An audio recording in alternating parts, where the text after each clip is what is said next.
Ayan guys, good afternoon.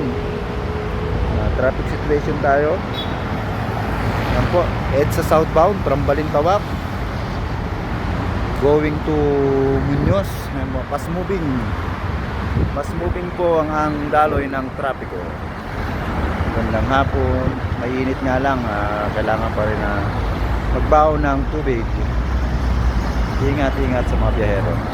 Ito naman guys, Balintawak northbound going to NLEX, going to Caloocan, MacArthur. Fast moving din po tayo.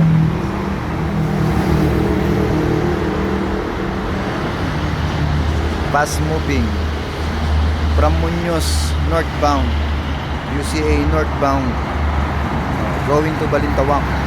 Ayan po, fast moving.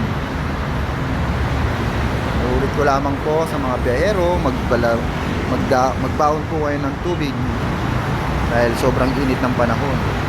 Ingat sa biyahe.